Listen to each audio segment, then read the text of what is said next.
Hello friends.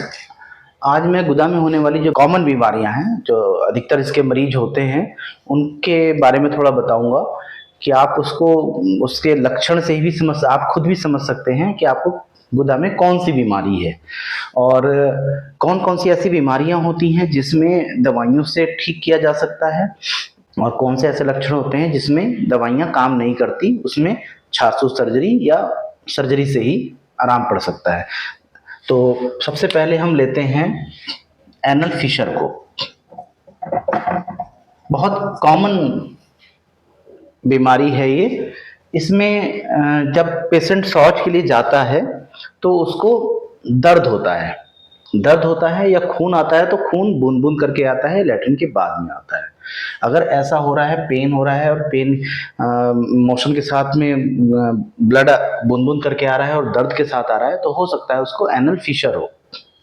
ठीक है, और भी बीमारी हो सकती है लेकिन मैं बहुत कॉमन चीज़ों को बहुत साधारण भाषा में बता रहा हूँ और हो सकता है इसको एनल फिशर हो। अब एनल फिशर एक्यूट, अगर शुरुआती एनल फिशर है तो दवाइयों से ठीक हो जाता है। अगर ये आपको बना, अचानक से आपको दर्द हुआ, बूंद बूंद करके खून आया, लैट्रिन से लग के खून आया, तो किसी भी आयुर्वेदिक गुदा रोग चिकित्सक को दिखाइए, छारसू डॉक्टर को दिखाइए। शुरुआत में ये दवाइयों से बिल्कुल ठीक हो जाता है। लेकिन अगर आप इसमें डिले करेंगे और ये क्रॉनिक में बदल गया, क्रॉनिक में बदलने में क्या होता है, एनल टोन थोड़ा टाइट हो जाती है, एनल स्फिंक्टर थोड़ा टाइट हो जाते हैं, गुदा थोड़ा संकुचित हो जाती है, टाइट हो जाती है। तो ऐसी अगर कंडीशन आ गई तो डॉक्टर चेक करते हैं, उसके बाद वो कहेंगे नहीं भाई अब इसमें दवाई से काम नहीं होगा, इसमें सर्जरी की आवश्यकता होगी। तो अगर ऐसा हो रहा है, शुरुआती है, तुरंत डॉक्टर को दिखाइए। दूसरी चीज है पाइल्स, जिसे हेमरॉइड्स कहते हैं, बवासीर कहते हैं। इसमें पेशेंट को खून आता है, हैवी ब्लीडिंग होती है, फ्रेश ब्लड गिरता है और जैसे ही शौच के लिए मरीज बैठता है पहले उसको खून आता है और मात्रा ज्यादा होती है खून की। पाइल्स भी अगर शुरुआती स्टेज में है तो दवाई से ठीक हो जाता है, लेकिन इस चीज को डॉक्टर को जरूर दिखाइए क्योंकि डॉक्टर ही डायग्नोस करके बताएंगे कि कौन सी स्टेज है। ये नहीं कि अगर खून आया तो मेडिकल से लेके आपने दवाई खा ली, दर्द हुआ तो आपने मेडिकल से लेके दवाई खा ली, इसका कोई इलाज नहीं है, ना ये कोई समाधान है।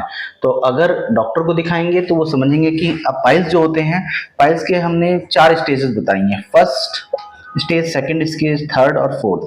पहले जो 2 स्टेजेस होती हैं, फर्स्ट और सेकंड, इसमें दवाइयों से पाइल्स ठीक हो जाते हैं। और अगर आप मेडिकल से दवाई, इधर उधर से दवाई लेके खाने लग गए, खून रो तो आपने रोक लिया, तब अगर आप थर्ड स्टेज में आ जाते हैं, फोर्थ स्टेज में आ जाते हैं तो इसमें सर्जरी ही करनी पड़ती है।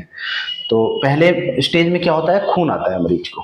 दूसरे स्टेज में क्या होता है, पाइल्स मोशन करते समय, लैट्रिन करते समय कोई चीज अंदर से बाहर आएगी और अपने आप अंदर चली जाती है। तो ये दोनों दवाई से आराम से ठीक हो जाते हैं।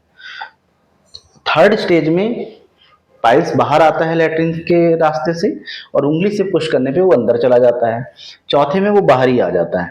तो ऐसे स्टेज में, थर्ड फोर्थ में कोई दवाई काम नहीं करती, कोई आवश्यकता नहीं है इसमें दवाई खाने की, इसमें सिर्फ सर्जरी काम करती है। इसलिए मैं कह रहा हूँ शुरुआती स्टेज में तुरंत चिकित्सक को दिखाएं तो इसको ठीक किया जा सकता है। ये 2 बीमारी हो गई कॉमन। तीसरी बीमारी होती है भगंदर, जिसे फिस्टुला इन एनो कहते हैं।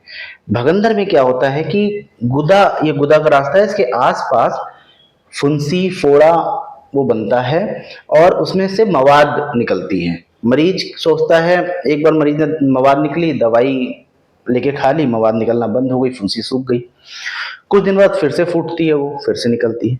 तो इसको इग्नोर नहीं करिए। ये हो सकता है कि ये भगंदर हो, जिसे हम फिस्टुला कहते हैं। और मैं बता दूं, किसी भी पैथी में फिस्टुला का दवाई से इलाज नहीं है।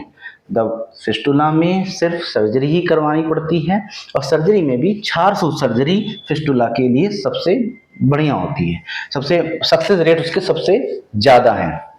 ये बीमारी कैसी बीमारी होती है फिस्टुला, जिसमें रिकरेंस होता है, मतलब एक बार फिस्टुला बना, आपने ऑपरेशन करवा लिया, ये फिर से बन गया, फिर ऑपरेट करवाया, फिर से बन गया।